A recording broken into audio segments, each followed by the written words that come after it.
صفحے کے شروع سے لائن نمبر 1،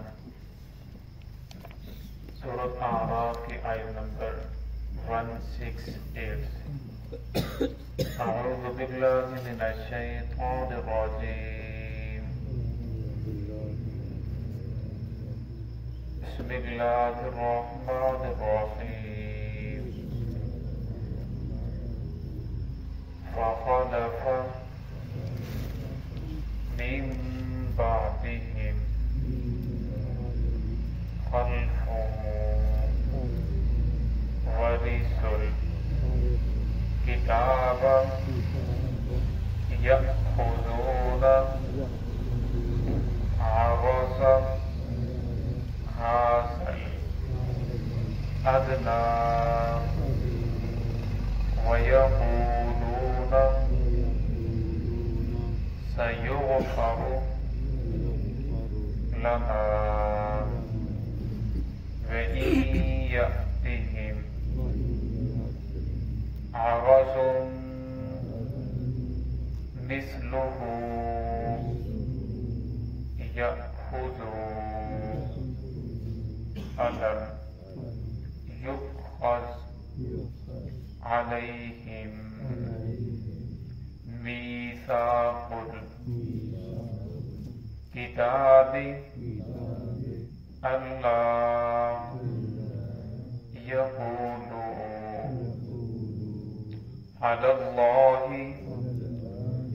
إلا الحق ودرسوا ما فيه والدار الآخرة خير للذين يتقون أفلا تعقلون۔ بسم اللہ الرحمن الرحیم۔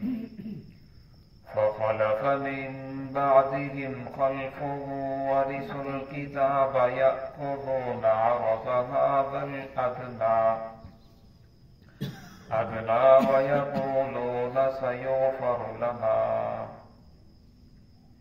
وإن يأتهم عرض مثله يأخذوه ألم يؤخذ عليهم ميثاق الكتاب ألا يقولوا على الله إلا الحق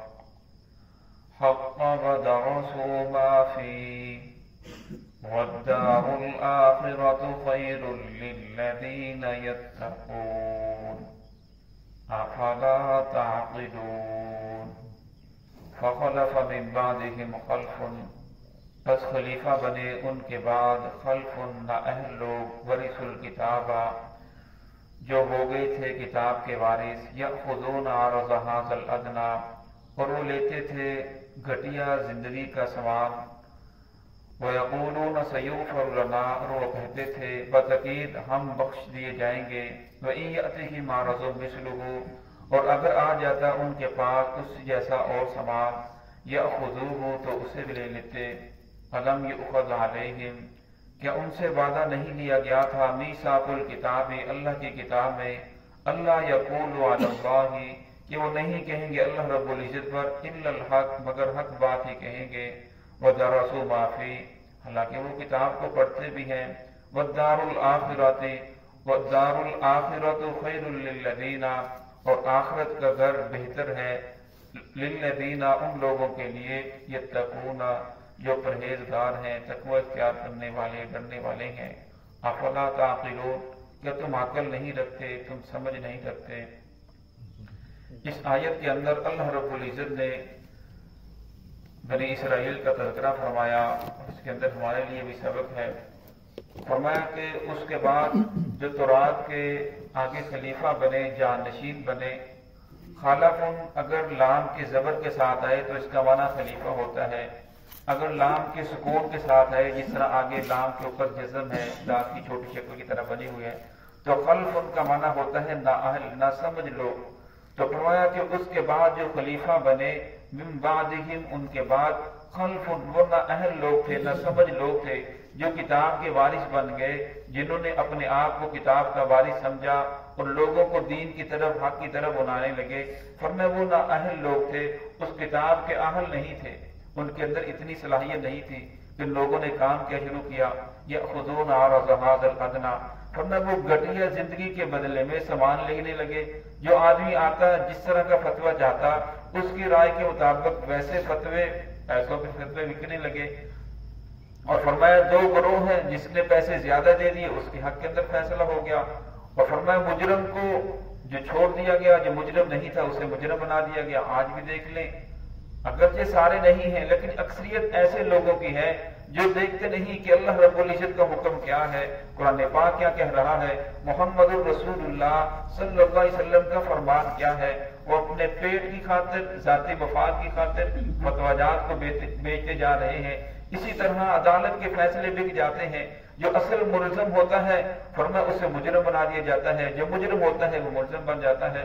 तो अल्लाह रब्बुल इज्जत ने इरशाद फरमाया कि असल के अंदर जो किताब के वारिस बने थे वो ना अहल लोग थे, जिन्होंने घटिया जिंदगी की खातिर अब उस आखिरत की जिंदगी को बेचना शुरू कर दिया, घटिया सामान को लेना शुरू कर दिया। अगर कोई इंसान फतवा जात को बेचता भी है, दीन के अंदर रद्द बदल करता है, तहरीफ करता है, सिर्फ जाती मफाद की खातिर, अपने पेट की खातिर, फरमाया उस वक्त अगर किसी माल मिल जाए, माल दौलत मिल जाए, पैसे मिल जाए, लेकिन आखिर कब तक। फरमाया ये दुनिया तो खत्म होने वाली है, हर इंसान ने छोड़ कर जाना है। फरमाया जिसके पास जितना भी माल दौलत आ जाए, एक वक्त आता है वो छोड़ के चला जाता है। बादों को तो कफन भी नसीब नहीं होता, बादों को कब्र नसीब भी नहीं होती। इसलिए फरमाया कि अपने जाती मफाद की खातिर अल्लाह रब्बुल इज्जत के अहकामात के अंदर तब्दीली करना, किताब के अंदर तब्दीली करना, फरमाया ये हरगिज़ जायज़ नहीं है।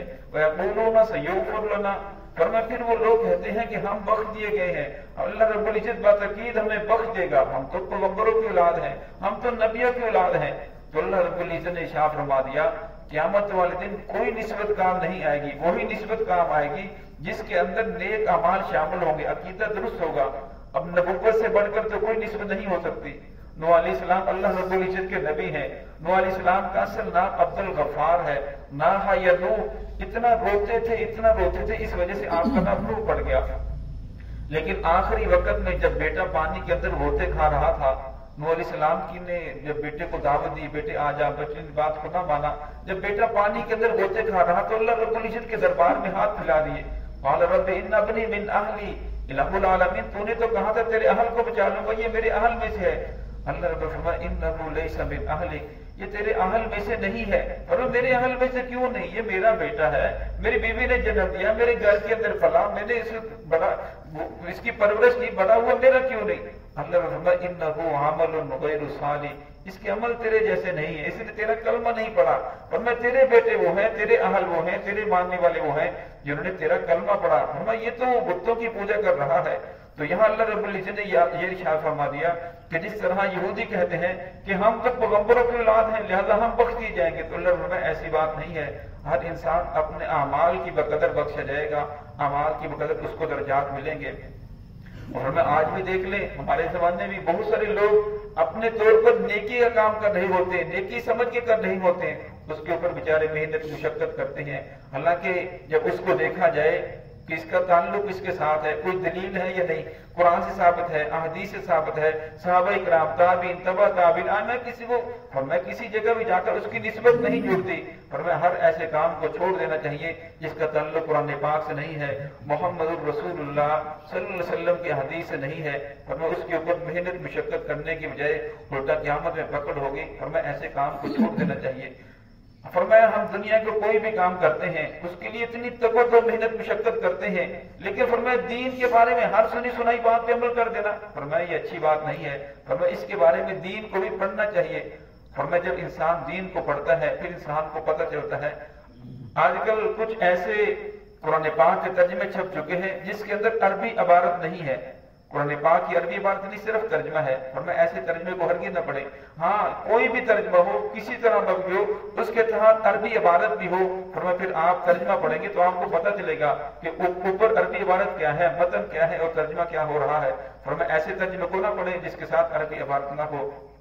तो अल्लाह रब्बुल इज्जत फरमाया वही आते ही मारज़ुम मिसलुहु याखुज़ु, اگر ان کے پاس آ جاتا اس جیسا اور مال و دولت اور سامان آ جاتا تو وہ نہیں دیکھتے، اسے بھی لے لیتے تھے اپنے پیٹ کی خاطر۔ الم یؤخذ علیہم میثاق الکتاب، اللہ بفری شاہ فرماتے ہیں کیا ان سے یہ وعدہ نہیں لیا گیا تھا کتاب میں، اللہ یقولوا علی اللہ الا الحق، کہ وہ اللہ رب العزت پر حق بات ہی کہیں گے، جھوٹ نہیں بولیں گے، وہی کہیں گے جو اللہ رب العزت نے شاہ فرمایا، اس کے علاوہ کسی اور چیز کو کتاب کے اندر داخل نہیں کریں گے۔ لیکن فرمایا وَالدَّارُ الْآخِرَةُ خَيْرٌ لِلَّذِينَ، فرمایا وَدَرَسُوا مَا فِيهِ، فرمایا حالانکہ وہ کتاب کو پڑھتے ہیں، کتاب کو پڑھتے بھی ہیں سب کچھ کرنے کے باوجود، لیکن فرمایا پھر بھی اس کے اندر رد و بدل کر رہے ہیں۔ وَالدَّارُ الْآخِرَةُ، فرمایا آخرت کا جو گھر ہے وہ بہتر ہے۔ آگے فرما دیا لِلَّذِينَ يَتَّقُونَ، آخرت کا گھر ان لوگوں کے لیے جو ڈرتے ہیں، جن کے اندر پرہیزگاری ہے، جو سمجھتے ہیں میں نے مرنا ہے، مرنے کے بعد اٹھنا ہے، حساب و کتاب ہوگا، اللہ کی ذات سے ملاقات ہوگی، محمد الرسول اللہ صلی اللہ علیہ وسلم کا سامنا کرنا پڑے گا، تو کیا کون سا وہ لے کر میں وہاں جاؤں گا؟ فرمایا یہ ان لوگوں کے لیے ہے۔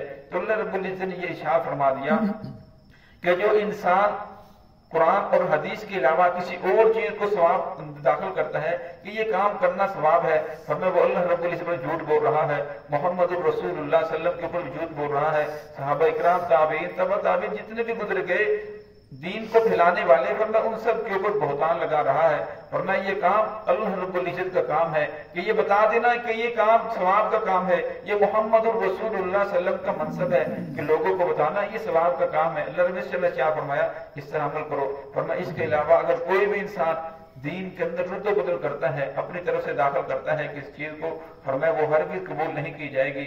اللہ رب العزت نے قرآن پاک کی حفاظت کا ذمہ خود لیا ہے، اِنَّا نَحْنُ نَزَّلْنَا الذِّكْرَ وَإِنَّا لَهُ لَحَافِظُونَ۔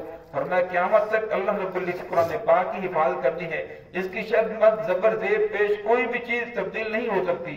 فرمایا یہ قیامت تک اسی طرح رہے گا جس طرح 1400 سال پہلے محمد الرسول اللہ صلی اللہ علیہ وسلم کے اوپر قرآن پاک اترا تھا، آج ہمارے پاس وہی قرآن پاک اصلی شکل کے اندر موجود ہے۔ اس لیے فرمایا قرآن پاک کو پڑھنا چاہیے، اس کا ترجمہ پڑھنا چاہیے، تفسیر کو اس کو سمجھنا چاہیے، اور فرمایا پھر انسان اس کو اپنی زندگی کے اندر لاگو کرنے کی کوشش کرے۔ آگے بلے شاہ فرمایا افلا تعقلون، کہ تم عقل نہیں رکھتے، کہ تم سمجھ نہیں رکھتے، تمہیں پتہ نہیں چلتا کہ حق کیا ہے، باطل کیا ہے، اصل کیا ہے، حقیقت کیا ہے، جھوٹ کیا ہے، سچ کیا ہے۔